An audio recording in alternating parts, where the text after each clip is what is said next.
Welcome to Chronicles of Shadows. Tonight's story does not begin with a rebellion. It does not begin with a hero.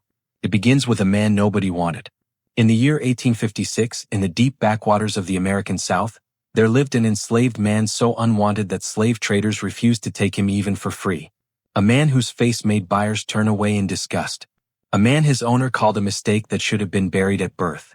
For 31 years he was beaten, mocked, displayed like an animal, and used as a warning to others. He was never sold, never loved, never protected. And then, in a single year, everything changed. By the end of 1857, this same man would become the most hunted fugitive in Louisiana. The name whispered in fear among plantation owners, and the reason an entire family dynasty collapsed overnight. Before we uncover the disturbing truth, subscribe, hit the bell, and comment your city and country below, because your engagement helps ensure these lives are remembered rather than erased. Now, let me take you back to where it all began. His story was never taught in schools. It never appeared in official records. Too violent, too embarrassing, too dangerous for a nation pretending it had moved on. Decades later, a forgotten journal would surface, and inside it, the truth about what this man did, and why those who broke him never slept peacefully again. Pause for a moment. Take a breath. Because once this story begins, there is no turning back. This is the story of a man the world called worthless, and the nightmare he became. St. Landry Parish sat low and wet in the heart of southern Louisiana, a land where the earth never fully dried and the air itself seemed to rot. The bayous breathed constantly, releasing the sour scent of mud, decay, and sugarcane sap into the heat. Spanish moss hung from live oak trees like funeral shrouds, swaying gently even when there was no wind. This was a place where things sank slowly and disappeared without witnesses. In the year 1825, behind the vast sugar fields of Bellefontaine Plantation, a child was being born in a wooden shack meant for animals, not humans. The labor had lasted 16 hours. The mother, a young enslaved woman named Sarah, lay on a straw pallet soaked with sweat and blood. Her screams had grown weaker as the night dragged on, each cry swallowed by the chirping insects outside and the distant groan of the cane mill still grinding through the dark. No one from the main house had come. No doctor had been summoned. Enslaved women were expected to endure childbirth the same way they endured everything else, silently, cheaply, and without complaint. The midwife was an old woman known as Aunt Cora, her back bent from decades of labor and loss. She had delivered more children than she could remember. She had seen babies born blue and still. She had seen limbs twisted, lungs fail, hearts never start. She believed nothing could shock her anymore. She was wrong. When the child emerged, Aunt Cora screamed. Not a gasp. Not a whisper. A scream, raw and terrified, that sent the other women rushing forward. The basin of water tipped over. The baby nearly slipped from her hands and hit the dirt floor. "What is it?" someone cried. "What's wrong?" Then they saw the child's face. The left side of the infant's face was consumed by a massive purple growth, swollen and uneven, stretching from forehead to jaw like a stain that God himself had tried to erase and failed. One eye was sealed beneath it, white and sightless, as though a marble had been pressed into flesh that never healed. The skin around it was twisted, pulled tight in places and loose in others, as if melted and reshaped by fire. Silence fell. Then fear. "Devil child," Aunt Cora whispered, backing away as though the thing might lunge at her. "Marked," another woman said. "Cursed." They looked at Sarah, expecting screams, hysteria, rejection. Instead, Sarah reached out. "Let me see him." Her hands shook as the baby was placed in her arms. She stared at her son for a long time, longer than anyone thought possible. Tears slid silently down her cheeks. The other women waited for her to recoil. She didn't. She smiled. "He's beautiful," she said softly. "He's my beautiful boy." She named him Moses, after the man who led his people out of bondage, believing, against all reason, that God had not abandoned her child. That the mark on his face was not a curse but a sign. 3 days later, Sarah was dead. Childbirth fever took her quietly in the night. No ceremony. No marker. Her body was wrapped in cloth and buried in the plantation ground like so many before her. Moses would never hear her voice again. Never feel her arms around him. Never know the one person who had looked at his face and seen beauty instead of horror. From his first breath, Moses Walker was alone. Bellefontaine Plantation stretched over 3,000 acres, a sea of sugarcane worked by more than 600 enslaved people from dawn until nightfall. It was a machine designed for profit, and nothing that could not produce value was tolerated for long. The owner of this empire was Colonel Philippe Beaumont, a man who believed God had placed him above others for a reason. He believed wealth was proof of virtue. He believed suffering was a tool. When word reached the main house about the disfigured child, Beaumont came to see it himself. He stood in the doorway of the slave quarters, hands clasped behind his back, staring down at the infant. "So," he said after a long silence, "that is what corruption looks like." The child was not killed. Killing would have been mercy, and mercy did not interest Beaumont. Instead, Moses was allowed to live, not out of compassion but curiosity. A living example. A reminder. From the time Moses could walk, he was treated differently. Children pointed. Adults avoided him. Overseers laughed when he passed. He was given the dirtiest work even as a boy, cleaning waste pits, hauling refuse, tending animals no one else wanted to touch. He was not beaten more than others at first. He didn't need to be. His face did the work for them. By the time he was 10, Moses had learned a critical lesson. Attention meant pain. So he learned to disappear. He lowered his head. He moved quietly. He spoke only when commanded. He absorbed insults like weather, unpleasant but unavoidable. Inside, something hardened. Something watched. Colonel Beaumont noticed. He would pause sometimes, observing the boy from a distance, studying the way Moses listened, the way his single good eye followed movement, tracked sound, remembered patterns. There was intelligence there. Dangerous intelligence. What he did not know, history would later reveal, was that this intelligence was already taking notes.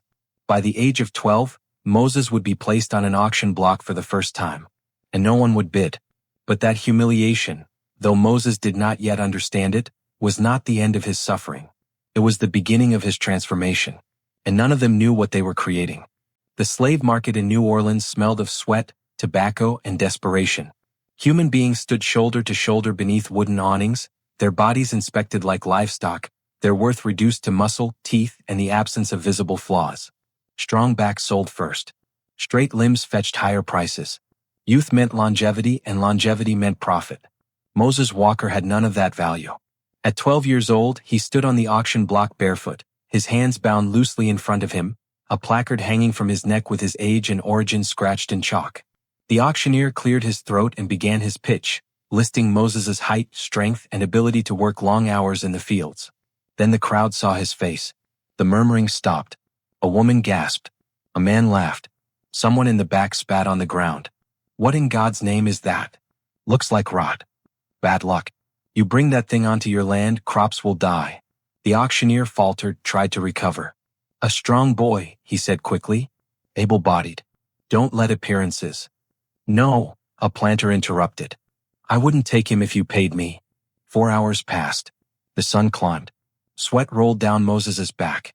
His legs trembled, but he did not move. He had learned that stillness invited less attention. Not a single bid was made. When Colonel Beaumont returned to collect him, his face was tight with embarrassment, not pity. "Waste," he muttered, grabbing Moses by the arm. Absolute waste. That word would follow Moses for years. At 18, Beaumont tried again. This time, the asking price was lowered, far below market value. A young male should have fetched a fortune. Moses was offered for $100. No buyers. One man leaned close, inspecting Moses's face with a grimace. "That thing would scare my horses." Another shook his head. "My children would never sleep." A third crossed himself and walked away. At 25, Moses was offered as a bonus. 5 slaves purchased, get 1 free. Still no one wanted him. By then, Beaumont understood the truth. Moses Walker was unsellable. And since he could not be sold, he would be used. The degradation intensified. Moses was assigned tasks meant to humiliate rather than profit. He cleaned latrines with his bare hands. He dragged dead bodies to the burial ground when disease or punishment claimed another life. He scrubbed blood from floors after whippings, sometimes finding fingers or ears discarded like scraps. At night, he washed himself in silence, scraping dried filth from his skin, wondering how much of himself could be stripped away before nothing remained. But humiliation was only part of the design. When Beaumont hosted guests, Moses was summoned, not to serve well but to be seen. He stood near the table like a grotesque ornament while guests drank wine and laughed. Women covered their mouths. Men made jokes. "Our curiosity," Madame Beaumont would say lightly, gesturing with her glass. "Like a 2-headed calf." Laughter followed. Moses kept his eyes on the floor. His face revealed nothing. Inside, something was watching. recording, remembering. Madame Beaumont's cruelty was sharper than her husband's. Where Beaumont saw Moses as a philosophical proof, his wife saw entertainment. She invented rules solely to break him. He could not look directly at white people. He could not speak unless spoken to. He could not eat until everyone else had finished. When rules were broken, punishment came, not with whips that left marks but with creativity. Hours standing in the sun without water. Nights locked inside a wooden box too small to lie down. Meals eaten from a trough, hands forbidden. You should be grateful, she once told him. At least you have a purpose. The worst cruelty, however, came from Jacques Beaumont. The colonel's son had discovered Moses when he was 8 years old and bored. "What are you?" Jacques had asked, staring openly at Moses's face. Moses had kept his eyes down. "I am Moses, young master." Jacques smiled and threw a rock. It struck Moses's jaw, splitting skin, drawing blood. Jacques laughed. "You bleed red," the boy said. "I thought monsters bled black." That was the beginning. As Jacques grew, his cruelty matured. Rocks became knives. Knives became pistols. Moses became a target. Stand still. Don't flinch. Dance. Once, a bullet grazed Moses's thigh. The wound festered. Fever followed. Moses nearly died. Colonel Beaumont's anger was not directed at his son. "You should be more careful," he told Jacques. "That thing is useless enough already." Jacques never apologized. By 32, Moses Walker was a man shaped entirely by endurance. His body bore scars like a map of violence. His face had become legend on the plantation. Children whispered when he passed. Adults avoided his gaze. He survived everything. But survival was not living. He moved through his days like a ghost, waiting for nothing, expecting nothing, believing nothing would ever change. And then, in the spring of 1851, a priest arrived. Father Antoine Marchand noticed Moses immediately. Not the face, the eyes. And in that moment, without knowing it, the course of Moses Walker's life shifted, slowly, quietly, and irreversibly. None of them knew what that meeting would set in motion. And none of them understood how close they were to creating their own undoing. Father Antoine Marchand arrived in St. Landry Parish on a damp April morning, his carriage wheels sinking into mud that never truly dried. He was a thin man with tired eyes and hands marked by ink stains rather than labor. Officially, he had been sent from New Orleans to tend to the spiritual needs of the Catholic families scattered across the countryside. Unofficially, he carried a burden far heavier than prayer. He believed slavery was a sin, not a necessary evil, not an unfortunate tradition, a sin plain and absolute. And in Louisiana, that belief could get a man killed. Marchand understood caution. He spoke carefully. He listened more than he preached. He said Mass for families like the Beaumonts, accepted their hospitality, smiled when required.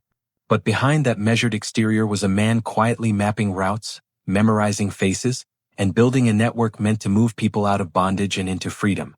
The first time he saw Moses Walker was during Sunday Mass at Bellefontaine. The enslaved stood at the back of the chapel, packed together, forced to listen to Latin prayers they barely understood.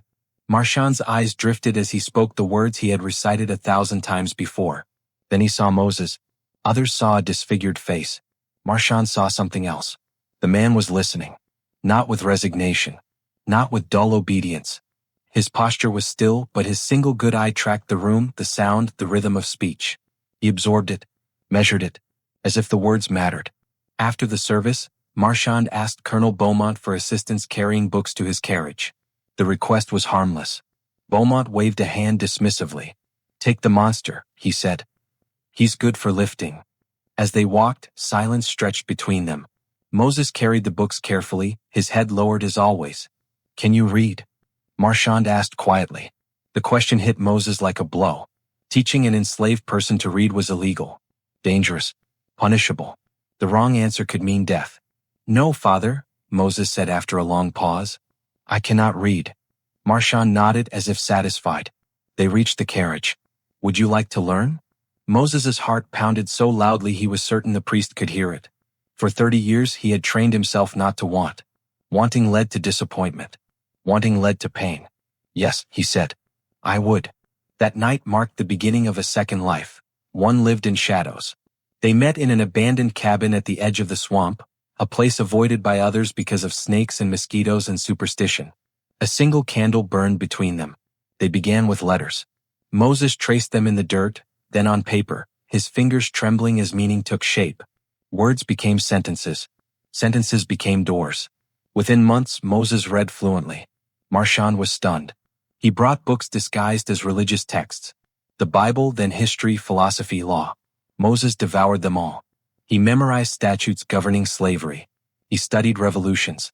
He learned how systems rose and fell. "You have a remarkable mind," Marchand told him one night. "In another life you could have been anything." "In this life," Moses replied, "I am property." "Minds cannot be owned," the priest said. Moses considered this carefully.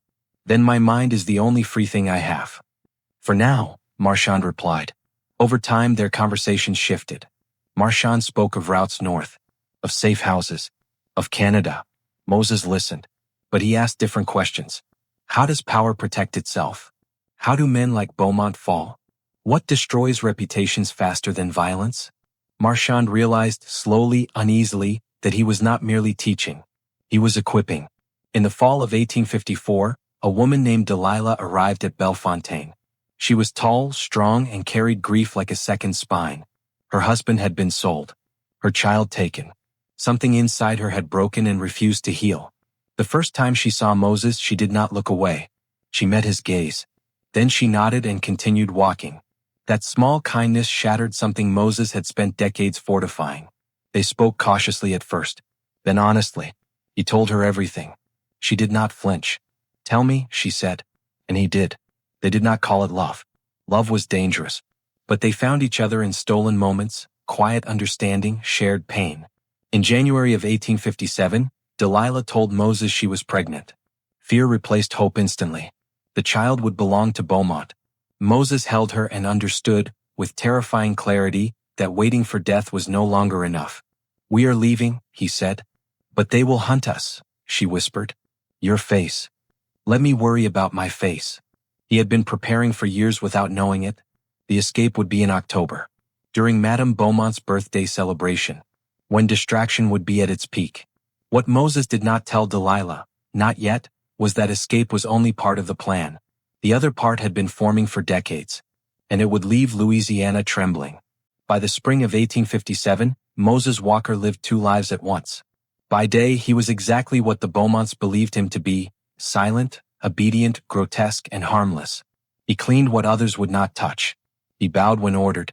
He endured the jokes, the looks, the casual cruelty that flowed as naturally as breath on Bellefontaine plantation.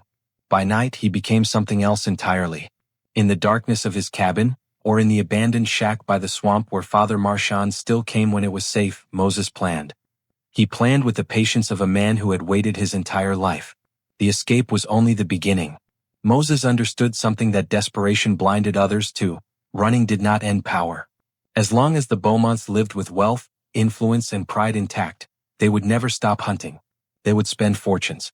They would unleash men and dogs and laws. They would turn the world upside down to reclaim what they believed was theirs. Moses did not intend to run forever. He intended to finish it. The first step was money. Moses stole slowly, intelligently. A silver coin from a desk drawer. A ring misplaced after a dinner party. Cash skimmed from a purse left unattended.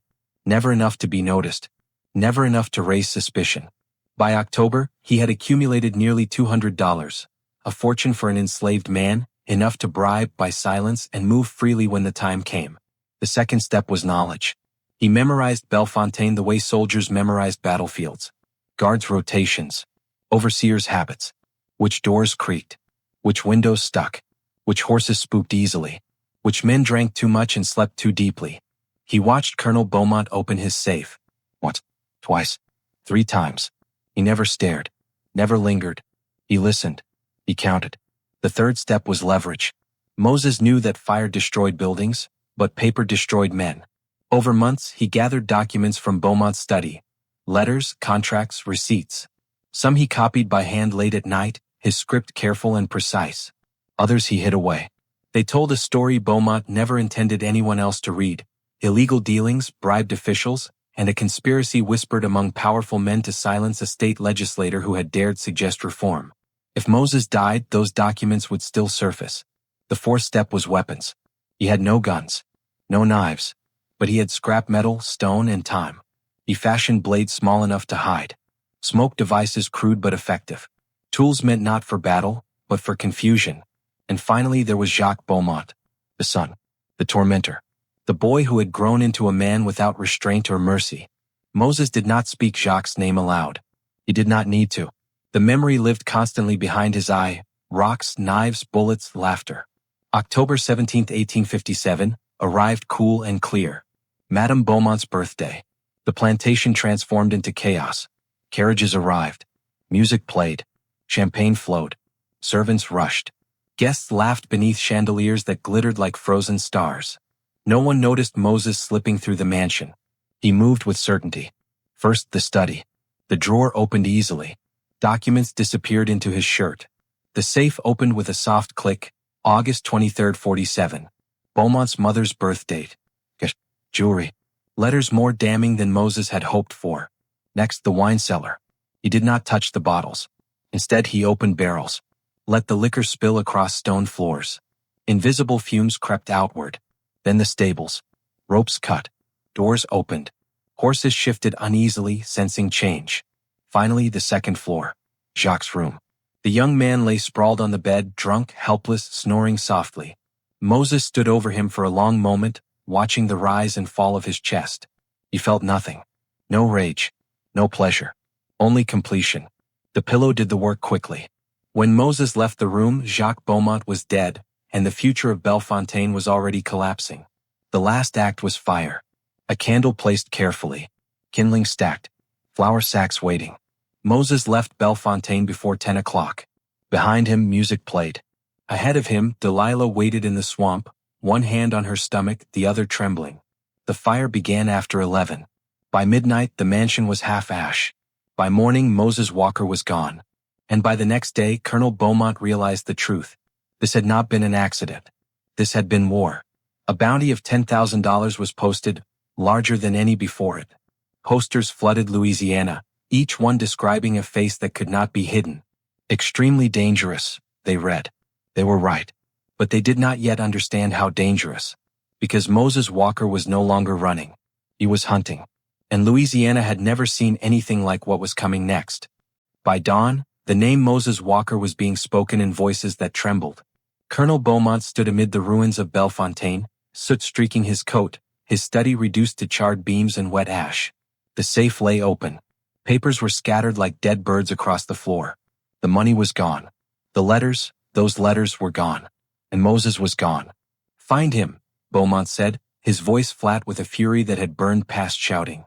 Find him and bring him to me alive. By noon, the bounty was posted. $10,000. It was more money than most men would see in a lifetime.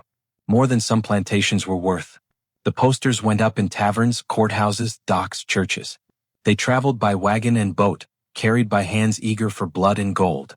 The description was unmistakable. Male. 32. Tall.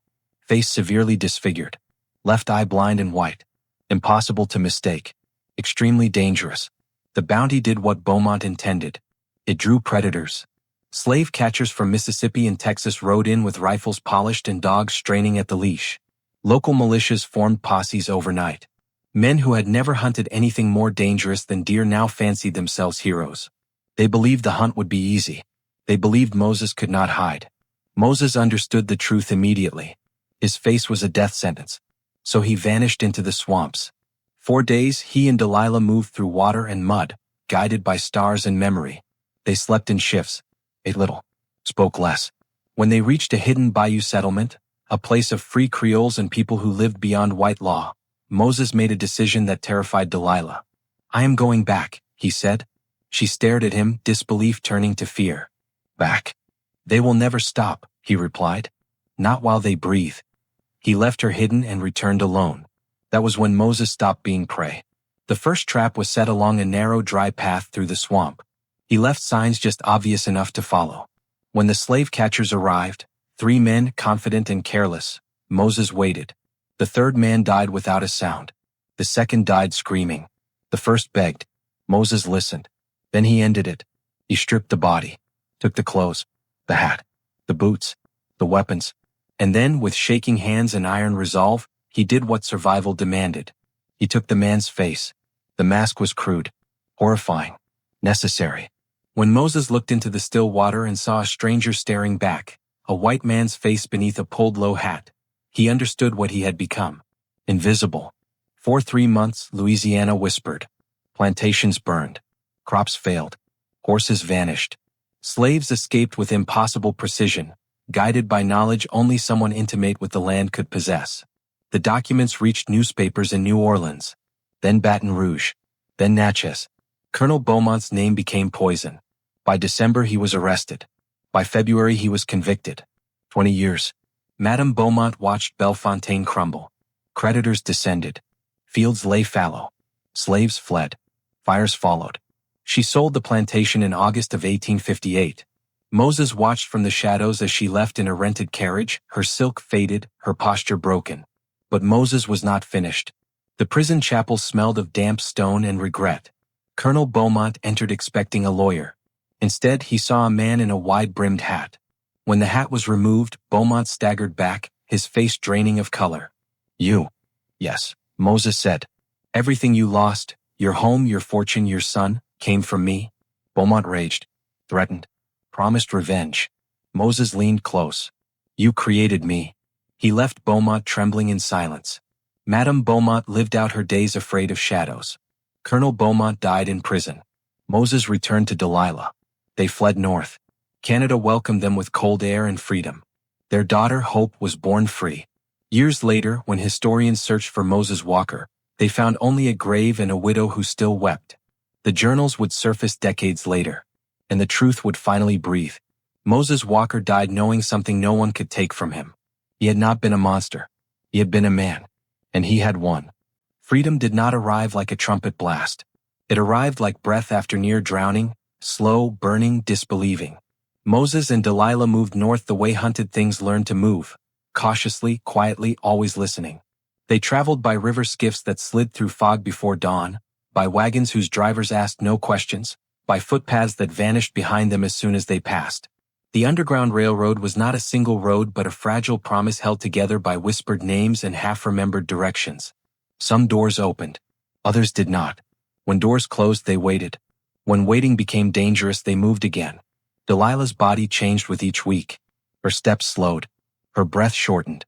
Moses learned the geography of her pain, the way her back tightened at dusk, the way fear woke her before morning. He carried what he could. He learned to stop before she asked. He learned that love, when it finally arrives, is work. In New Orleans, they nearly lost everything. The city was loud with news. Newspapers lay open on counters, their ink still fresh. Beaumont's name appeared everywhere. Corruption, conspiracy, conviction. Men argued in taverns. Women whispered in markets. Moses kept his hat low and his mask in place. Delilah kept her eyes on the ground. A patrol stopped them near the docks. Papers. The word cut the air. Moses handed over what Father Marchand had arranged. Documents bought with risk and lies, ink to look official, good enough if not studied too closely. The patrolman glanced at Delilah's belly, frowned, then waved them through. Mercy sometimes looked like indifference. They boarded a ship at dusk, its hull stained with salt and old stories. The captain did not ask names. He took payment and turned away. When the lines were cast off and the city receded into shadow, Moses felt something loosen inside him. Something that had been clenched since birth. The voyage was hard. Storms rolled the deck. Delilah grew pale and silent. Moses slept sitting upright beside her, one hand braced, the other steady on her shoulder. He counted breaths. He counted hours. He counted the ways a man could fail and vowed not to. They reached the Atlantic coast thin and exhausted. From there, the road north unwound through unfamiliar lands, states that tolerated them, states that did not. Each night, Moses listened for dogs. Each morning he measured the sky. The farther north they went, the colder the air became, and with the cold came a strange clarity. The world sharpened.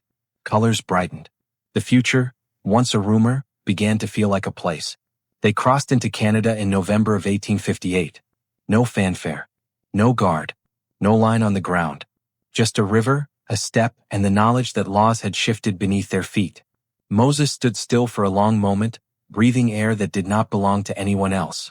He expected a feeling, triumph, perhaps, or relief so strong it would knock him to his knees. What he felt instead was quiet. A deep, settling quiet. As if his bones had finally found the shape they were meant to hold. 3 weeks later, in a small house in Buxton, Ontario, Delilah went into labor. The room smelled of boiled water and clean cloth. The midwife, a woman with soft hands and an unhurried voice, worked steadily. Moses stayed close, counting breaths again, holding Delilah through the pain that came in waves. When the child arrived, she cried immediately, a sharp, demanding sound that filled the room. A girl. Perfect. They named her Hope. She was born free. The years that followed taught Moses a different kind of endurance. Freedom did not erase the past. It gave it room to echo. At night, he woke from dreams where fire roared and footsteps followed. Sometimes he reached for a knife that was no longer there. Delilah learned to place a hand on his chest, to slow his breathing, to remind him where he was. By day he learned a trade. Blacksmithing suited him. The heat, the rhythm, the way raw iron yielded under pressure. His hands, once used to carry filth and death, now shaped hinges, nails, horseshoes, things that held the world together. People came from miles around.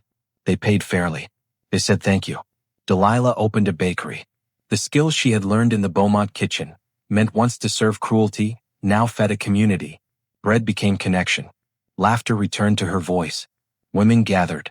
Stories were shared. Children waited by the door in the mornings for the first warm loaves. Hope grew fast. She learned letters at a small schoolhouse. She ran through fields without fear. She asked questions Moses did not know how to answer, about scars, about the way adults went quiet when certain words were spoken. He told her the truth gently, in pieces, as one tells a child about storms that have passed. Father Marchand visited once in the summer of 1860. He was thinner then, his hair more gray, his steps slower. He stayed only a week. I always knew, he told Moses, standing near the forge watching sparks fly. From the first day. You were listening. You taught me, Moses replied. Marchand shook his head. I showed you doors. You chose to open them. The priest died the following year. Moses buried him on a hill overlooking the town. He visited the grave often, speaking aloud to a man who had believed when belief was dangerous. When the American Civil War began, Moses read every scrap of news he could find. He watched the nation tear itself apart over the thing that had torn him apart first. When the Emancipation Proclamation was announced, he wept, not for himself but for those who had not lived to see it. Colonel Beaumont died in prison in 1864.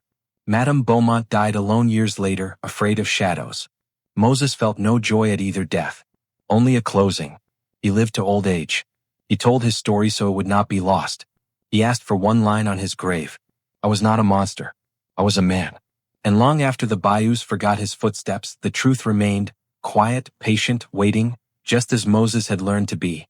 Moses Walker did not become a legend all at once. Legends take time. They need distance, forgetting, and fear to soften the edges. In the years after his escape, what spread first were rumors, unfinished stories told in half sentences, always lowered at the end as if the land itself might be listening. In Louisiana, people spoke of the fire before they spoke of the man. They said Bellefontaine burned hotter than any plantation had before or since. They said the flames climbed the walls like something alive, deliberate, hungry. They said horses screamed and tore free of their stalls as if they sensed a judgment moving through the night. Some swore they saw a figure walking away from the mansion just before the cellar exploded, tall, calm, unhurried, while others laughed and said fear made fools of men. But there were too many coincidences to ignore. The letters, the arrest, the sudden collapse of a family that had seemed untouchable. And always, hovering behind every version of the story, was the same name, spoken softly then swallowed. Moses Walker. Former slaves carried the truth north in fragments. A cousin told a cousin. A woman whispered to her children. Men spoke late at night, when the fire burned low and the past felt close enough to touch. They spoke of a man who had been treated like an animal and decided to remember everything. A man who had learned the rules of his cage so completely that he dismantled it from the inside. White society told a different story. In newspapers, Bellefontaine's destruction was recorded as an accident. An unfortunate fire made worse by stored alcohol. Jacques Beaumont's death was attributed to drink. Tragic but predictable. Colonel Beaumont's conviction was framed as the fall of a man who had grown careless, not the work of someone he had once owned. No mention was made of Moses Walker. That omission was not accidental. The idea that an enslaved man, especially one so visibly marked, could plan, execute, and survive such a reckoning was intolerable. It threatened the foundation of everything they believed about control, about superiority, about safety. So history looked away. Moses understood this better than anyone. In Buxton, when neighbors asked about the scars or the way he listened before entering a room, he answered simply. He never boasted, never dramatized. He spoke plainly as though he were describing the weather. I did what I had to do. Some nights, though, when sleep would not come, he wondered what it would mean to be remembered honestly. Not as a monster. Not as a hero. Just as a man who refused to remain invisible. Delilah noticed those nights. She noticed the way his jaw tightened when news arrived from the south, the way his hands stilled when someone mentioned plantations or fires. She learned when to speak and when to sit quietly beside him, their shoulders touching, the past kept at bay by the simple fact of shared breath. Hope grew up knowing pieces of the story. Not the blood. Not the mask. Not the things that woke her father gasping. She knew that her parents had escaped something terrible. She knew that her name had been chosen deliberately. And as she grew older, she began to understand that freedom was not an accident. It was built, defended, and sometimes bought at an unbearable price. When Moses reached his 60s, men began to seek him out. Young men. Black men. Men who had heard rumors and wanted to know if they were true. Did you really burn it down? Did you really face him? Is it possible? Moses listened. Then he told them what mattered. I paid attention, he said. That's what saved me. I listened when they thought I couldn't understand. I watched when they thought I was afraid. I learned their rules better than they did. But you killed, one man said quietly. Yes. The word carried no pride. No apology. I also built, Moses continued. Do not confuse destruction with purpose. Destruction is easy. Building is what lasts. That distinction became his legacy. He helped new arrivals find work. He taught them trades. He taught them to read when they asked. He told them the truth about freedom, that it was not clean, not simple, and never guaranteed. When the Civil War ended and word reached Buxton that slavery was abolished, the town gathered in the open field near the church. There were prayers, tears, songs sung too loudly and too long. Moses stood at the edge, holding Delilah's hand. It's over, someone said to him. You won. Moses shook his head. No, he replied. It ended. Winning implied closure. Ending implied responsibility. Years later, when his body began to fail him, Moses spoke more openly. He understood that silence, however protective, could also become another kind of erasure. He told his grandson Samuel everything, not to glorify it but to preserve it accurately. I do not want them to turn me into a ghost story, Moses said, or a warning, or a myth. What do you want, grandfather? I want them to know how easily it happened, how ordinary the cruelty was, how simple the decisions were that led there. Samuel wrote it down, carefully, reluctantly, knowing that the world might not be ready. When Moses died in 1901, the town mourned quietly. There were no speeches, no declarations, just a procession to the cemetery, a wooden box lowered into the ground, and a stone bearing the words Moses had chosen. I was not a monster. I was a man. Years later, a historian would stand in that same cemetery, brushing dirt from the inscription, wondering why this name did not appear in any official record. The answer lay not in missing documents, but in deliberate silence. History had tried to bury Moses Walker. But stories once told have a way of surviving. And what survived was not the fire, or the fear, or the violence. What survived was the truth that terrified those who had built their world on chains. That the people they dismissed were watching. That memory was a weapon. And that some men, once pushed beyond endurance, did not break. They remembered, and they waited. After Moses Walker was laid in the ground, the town of Buxton returned to its routines. Bread still baked at dawn. Iron still rang beneath the hammer. Children still ran through fields where frost glittered in the mornings. Life, indifferent and persistent, moved forward. But something had changed. Those who had known Moses felt it most sharply. His absence was not loud. It was a hollow, a missing weight. The space beside the forge where he used to stand listening before speaking. The chair near the window where he sat in the evenings, watching the light fade, his thoughts traveling places his body no longer needed to go. Delilah carried that silence with her. She had lived long enough with Moses to understand that love did not erase ghosts. It taught you how to live beside them. After his death, the ghosts returned more often. Sometimes she woke before dawn, certain she had heard him moving through the house. Other times she smelled smoke and sugar and wet earth, scents that belonged to another life, another country. She never regretted the path they had taken. But regret was not the same as forgetting. Samuel, Moses's grandson, kept the journal hidden for years. He read it at night, by lamplight, turning pages slowly as if speed might invite judgment. The handwriting was careful, deliberate. Dates, names, places. Not drama. Not spectacle. Just facts stitched together by memory. What unsettled Samuel most was not the violence, it was the clarity. Moses never described himself as angry. He never wrote the word hate. He wrote instead of inevitability, of cause and effect, of patience rewarded not by mercy but by opportunity. Samuel understood then why the story could not live openly in its own time. If people accepted it as true, they would have to accept something else alongside it. That slavery did not rely only on whips and laws but on arrogance. On the belief that the people being crushed were incapable of seeing, learning, or remembering. Moses Walker proved otherwise. Word traveled slowly even in Canada.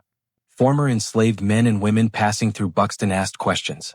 They had heard fragments, about a man in Louisiana, about fire, about a plantation that collapsed from the inside. Some expected a legend. Some expected a warning.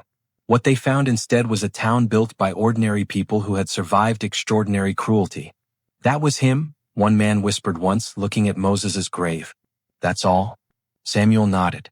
"That's all." It disturbed people more than grandeur ever could. In Louisiana, the land healed itself. Bellefontaine's fields were planted again under new ownership. Sugar grew. Harvest came and went. The mansion was never rebuilt. Too expensive.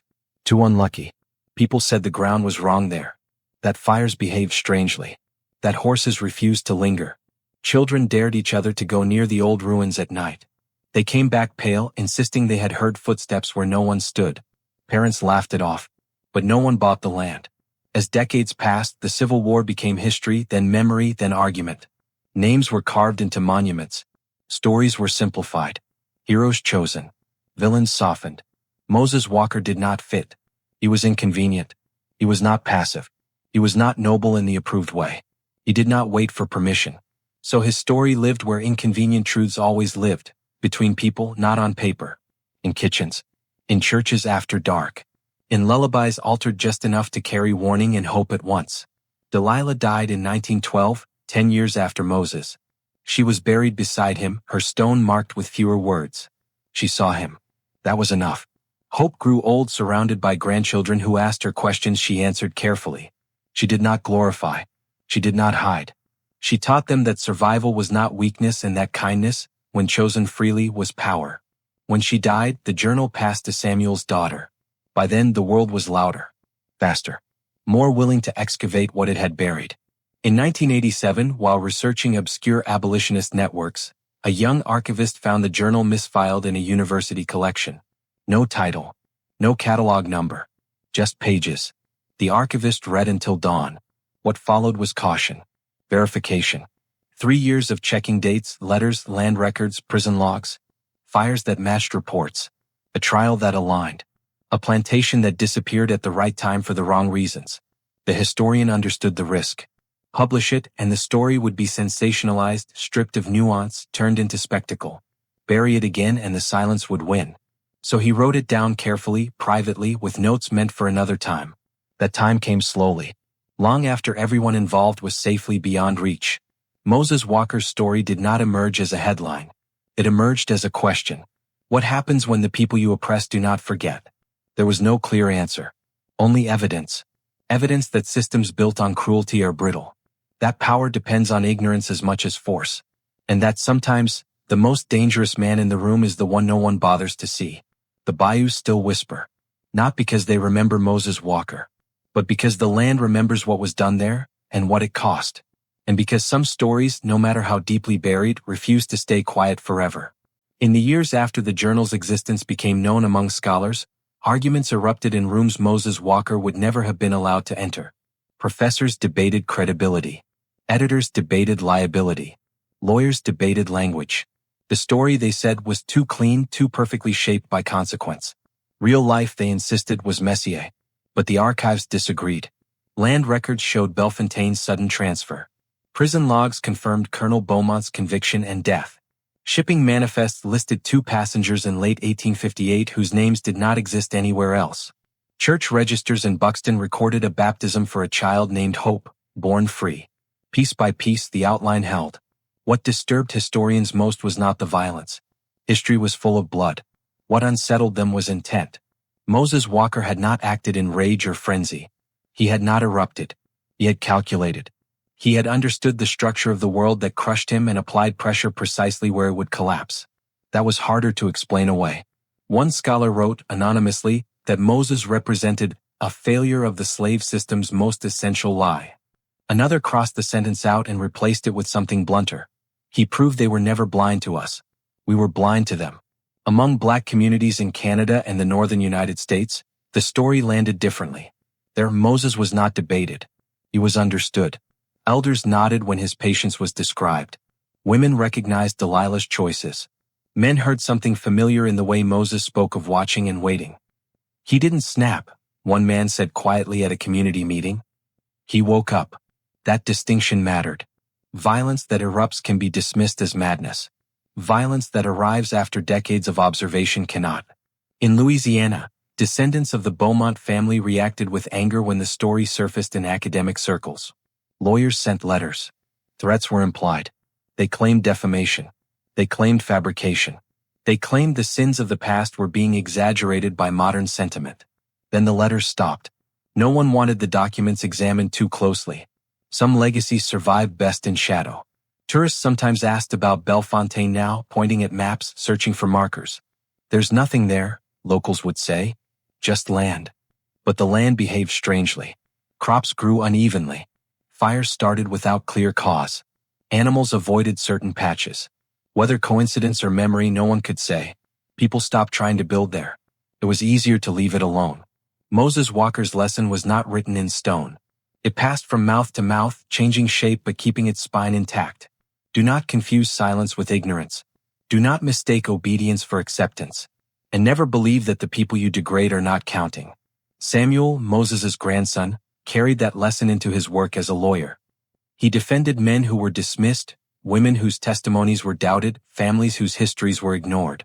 When asked why he fought so hard cases others avoided, he answered simply, "My grandfather taught me what happens when you let powerful men believe they are untouchable." At home, he kept the journal locked away. Not hidden, protected. He understood something Moses had understood instinctively. Truth needed the right moment as much as the right evidence. Years passed. The 20th century arrived with its own illusions. Progress, modernity, distance from old evils. But the same structures wore new clothes. The same assumptions hid behind different words. And Moses' story once again felt uncomfortably relevant. Students who encountered it asked the same question over and over. Was he justified? Samuel never answered directly. Instead, he asked them something else. What would have happened if he had done nothing? That question usually ended the conversation. Because doing nothing had been the expectation. Doing nothing had been the system's quiet demand. Moses Walker had violated that demand, not loudly, not impulsively, but completely. He had refused to disappear. By the time the journal was finally cited openly, cautiously, in the late 20th century, it was too late to contain its influence. Writers adapted it. Filmmakers hinted at it. Fiction absorbed what history resisted. The line between legend and documentation blurred, but the core remained. A man no one would buy. A system that believed itself eternal. A reckoning delivered without permission. The irony did not escape those who studied it closely. The very features that had made Moses unsellable, his face, his isolation, his exclusion from normal labor, had given him the time and invisibility required to dismantle his oppressors. What they had labeled a flaw became an advantage. What they had mocked became power. In one lecture, a professor summarized it this way: Moses Walker did not escape slavery because he was exceptional. He was exceptional because slavery forced him to become something it could not control. That sentence stayed with those who heard it, because it suggested something far more dangerous than a single man's revenge. It suggested that the system had been vulnerable all along. Not to rebellion, not to violence, but to memory, patience, and the refusal to accept the roles assigned. The monster they realized too late had been a mirror, and what it reflected was the truth they had spent generations trying not to see. By the time Moses Walker's story began circulating beyond whispered circles and footnotes, the world had already decided how it preferred its history. Clean lines, clear villains, victims who suffered quietly and waited for rescue. Redemption that arrived from above, sanctioned, orderly. Moses fit none of it. He did not wait. He did not ask. And he did not survive quietly. That made people uneasy. In classrooms where the journal was discussed, students leaned forward when the fire was mentioned, when the mask was described, when Beaumont's downfall unfolded with such cold inevitability. But the discomfort always came later, when the violence ended and Moses kept living. Because living meant consequences. It meant marriage. It meant work. It meant a child who would one day ask why her father flinched at loud noises. The myth wanted Moses to vanish after the flames. History wanted him dead or erased. Instead he aged. He built. He loved. He remembered.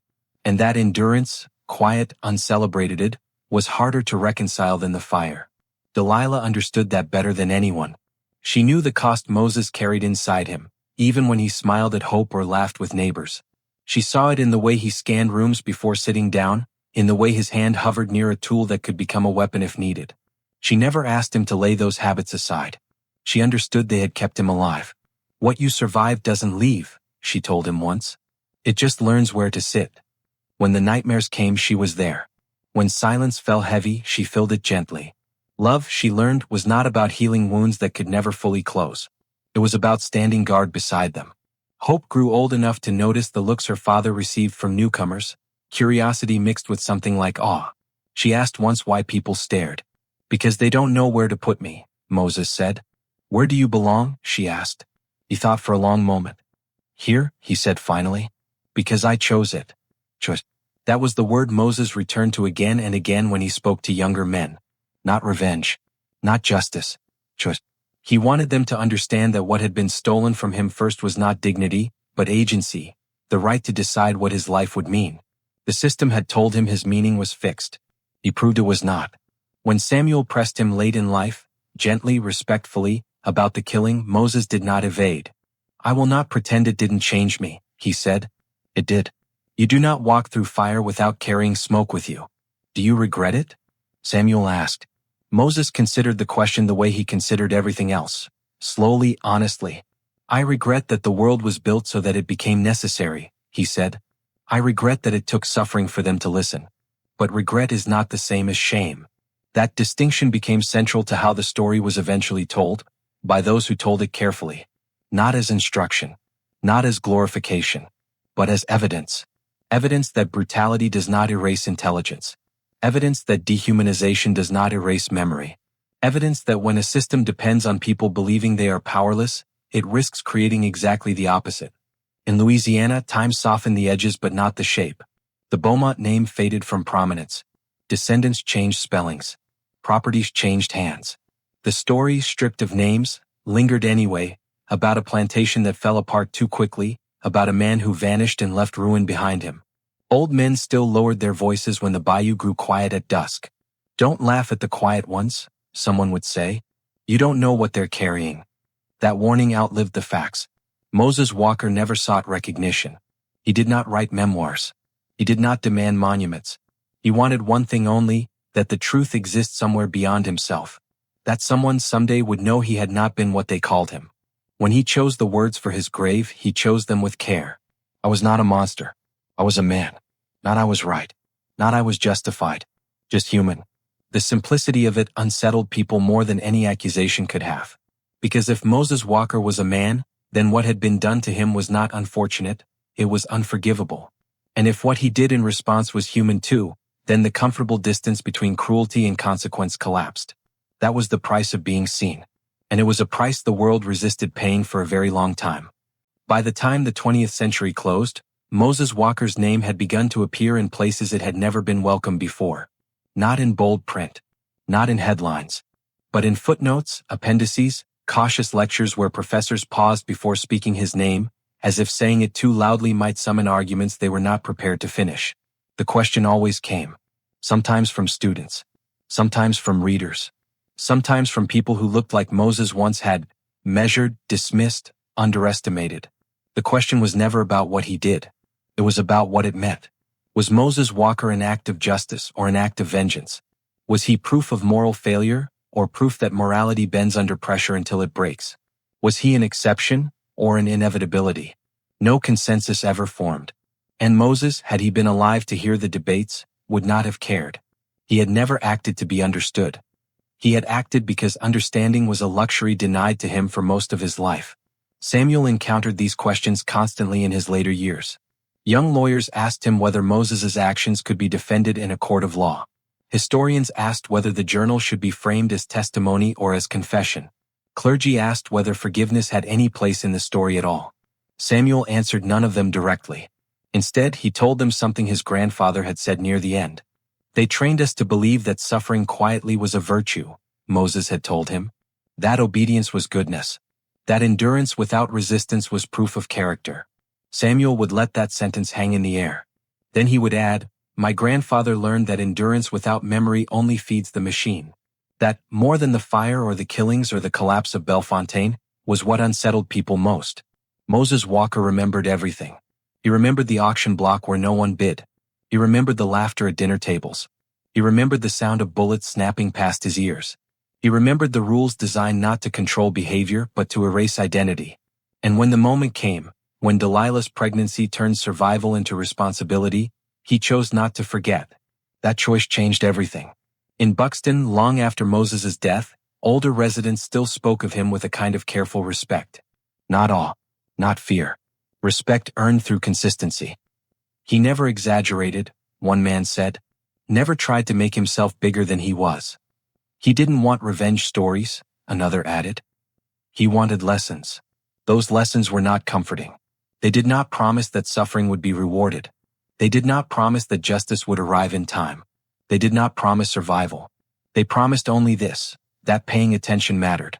That systems built on cruelty depend on those inside them being treated as if they are incapable of seeing the whole picture. Moses had seen it, completely. And once seen, it could not be unseen. In Louisiana, the land where Bellefontaine once stood remained empty. Developers tried. Investors came and went. Projects stalled. Insurance rates climbed. Practical reasons explained it away. But locals knew better. Some places carry memory the way bodies carry scars. Subtly, persistently, undeniable if you know how to look. Children who played near the old boundaries grew quiet there without knowing why. Dogs refused to track certain paths. Fires behaved strangely, veering away from ground that had already burned once before. People learned to leave it alone. That, too, was part of Moses Walker's legacy. Not fear. Not reverence. Boundaries. The story did not inspire uprisings. It did not become a blueprint. It did something more dangerous. It complicated the narrative. It forced listeners to confront the possibility that the enslaved were never passive participants in their own oppression, that they watched, calculated, adapted, and waited for openings the way any rational person would. That possibility made the past less comfortable. And an uncomfortable past has consequences. When modern movements spoke of resistance, scholars occasionally reached for Moses Walker's story, then hesitated. It was not a clean example. It refused to stay within acceptable moral lines. It insisted on context. It insisted on patience. It insisted on consequence. In the end, most references returned to the same quiet truth. Moses Walker did not want to be feared. He wanted to be understood as capable. Capable of thought. Capable of planning. Capable of choice. Those capabilities were exactly what slavery denied, and exactly what it created when denial failed. That was the paradox Moses left behind. And it lingered like a question no one could answer without implicating themselves. If the system created men like Moses Walker, what did it say about the system? And if the system collapsed, as all such systems eventually do, what would rise from the memory of those it tried and failed to erase? Long after the debates faded, long after the journal was cataloged and cited and quietly returned to its shelf, Moses Walker's story remained where it had always belonged, not in institutions but in people. It lived in the way certain silences felt heavy, in the way some names were spoken carefully, in the instinct to look twice at the man everyone else ignored. Moses never asked to be remembered as extraordinary. He did not want statues. He did not want songs. He wanted something far simpler and far more difficult. He wanted the truth to survive him. That truth was not comfortable. It was not that slavery was cruel.